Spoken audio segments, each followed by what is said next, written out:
So I'm trying to get at what freedom means in the proper sense for Heidegger for Dasein, the way Heidegger thinks Dasein. And there's some passages which seem to show Kant's freedom for, quote unquote, in a very negative light, and the whole Kantian spontaneity, which is really the freedom to be rational in Kant's sense, in a very negative light.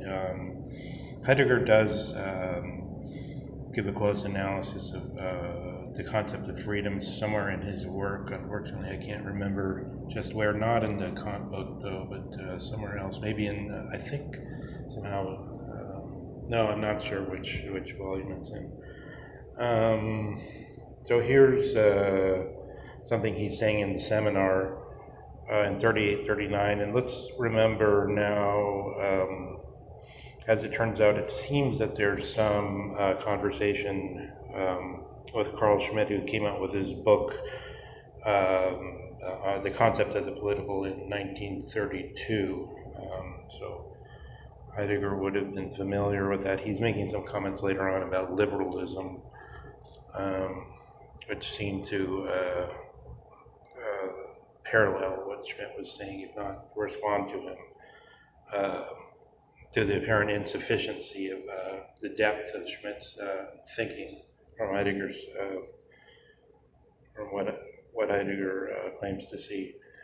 So he's going into all these concepts of the forgetfulness in analyzing Nietzsche, and he's doing it seemingly by some modified form of the way Aristotle would make such an analysis, as instance with the word physis or nature, where Aristotle compares a half dozen or so of the ordinary usages and concludes that one in particular is the essential usage.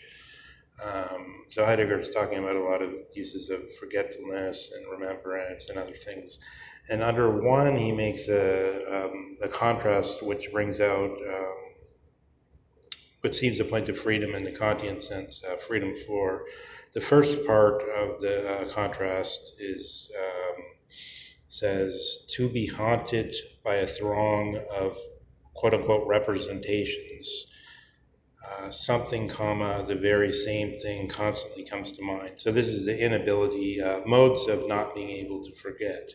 So the other side of this he gives as always, so I mean, this is obviously a negative side. The positive side he gives as always having to remember, from resoluteness towards what is remembrance, turning toward freedom, self-legislation. So self-legislation is, so you can't, self-legislation is obviously something very, is obviously pointing to Kant, and it's obviously, and this actually means,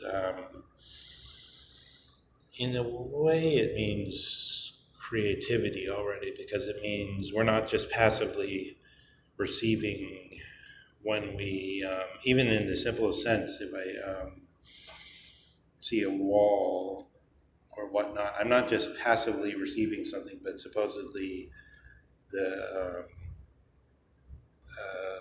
how does Kant call it? I don't know, but the human subject, the rational subject, is legislating the laws of physics to itself, and therefore legislating even the wall to itself, and so forth. So the freedom corresponds then to this positive sense of not being able to forget, in the sense that if you think of, say, Eros in the Platonic dialogues, and that Eros is, let's say, in its highest interpretation, calling us to wisdom, this is like this is calling us to the same thing that Socrates also says when he says, that which his soul has forgotten is remembering that was there before we were born, right? This sense of remembrance in that sense corresponds to Kant's notion of spontaneity or freedom as spontaneity, because the freedom would be precisely the freedom um, to grasp the laws, and the laws are as though they were there before the time they were born. They're equidistant to eternity. So freedom in Kant means really freedom to remember um, the laws as they would then become intelligible through the categorical imperative. But the laws which have an independent existence, as though in the archetype, let's say. Um, so, and also reminding of the Catholic Sacred Heart, let's say. So, all this, Heidegger does not seem, I don't think Heidegger can possibly still hold with any of this. So he seems to be showing all this as though it didn't reach the freedom that Dasein has to reach by establishing the right relations of being.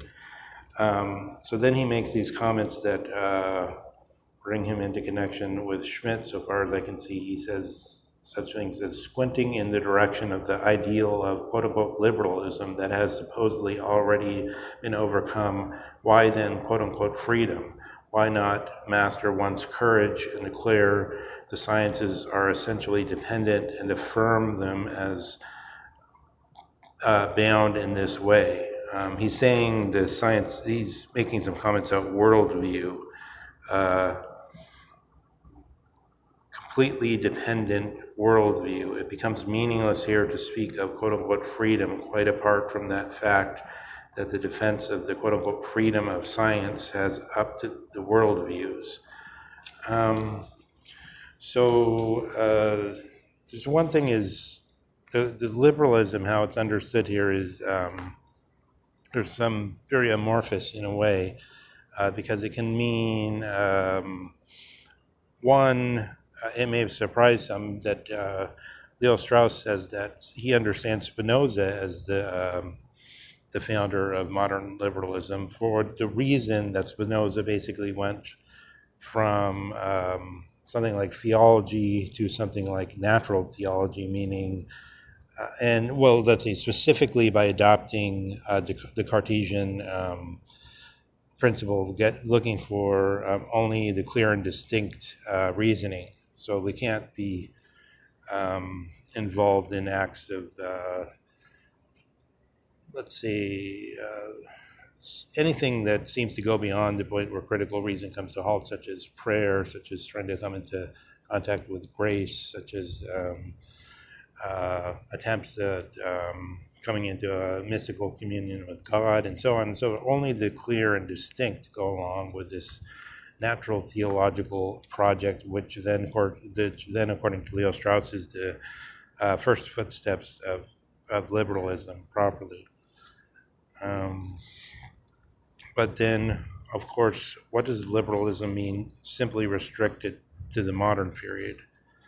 And then you can look at the how it looks much more restricted form in Carl Schmitt. So there, what he's thinking of is specifically Burke, for instance, in the, where Burke founds the modern conservatism by saying that in the parliament we cannot have rational deliberation, and certainly not dialogic discussion, but instead we have to have debate on the basis of sort of give and take, dealing, and most of all, interest. Parties and interests have to work things out slowly.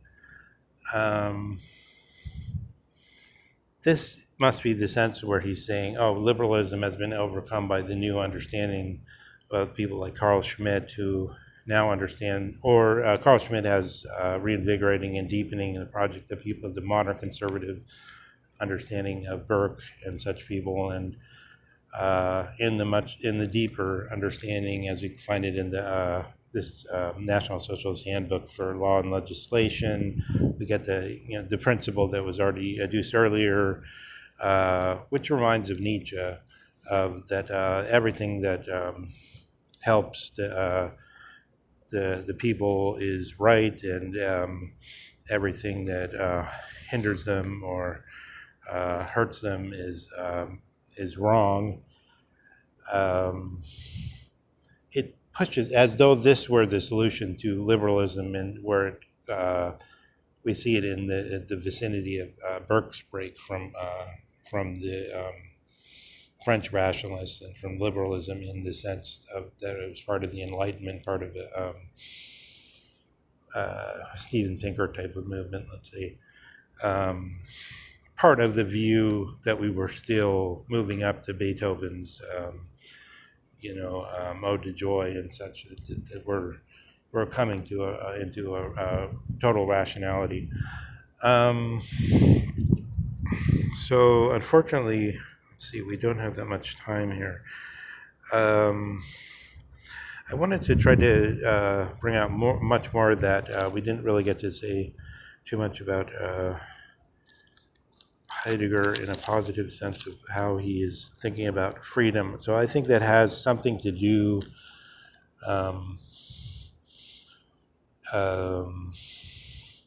obviously it has something to do with our relation to time and recognizing it, but it's also overlapping with some things we have in Nietzsche. But it's I gotta put some imaginative work into holding those several threads together in one garment, because it's hard to avoid zigzagging off in different directions. I think it comes, though, to some points that are well worth considering about the basic way that Dasein can become more palpable to us in ordinary thinking. I think that's a lot of the problem with the way we're thinking about Heidegger up to now. We don't have the tangible lower level. We only have this high altitude disappearing wisps for the most part. So we have to try to bring it more towards the whiling. That is, as it seemed to me, whiling is a bit like, as one describes, waking from a dream and thinking that there's something one didn't quite bring out of the dream. We're whiling all the while, but it's like it's sort of like we only reflect back and realize, oh, there's just a while past, or we feel it in a way. So, all right, let's keep on with this. I'm going to try to get more to the main part as we go on.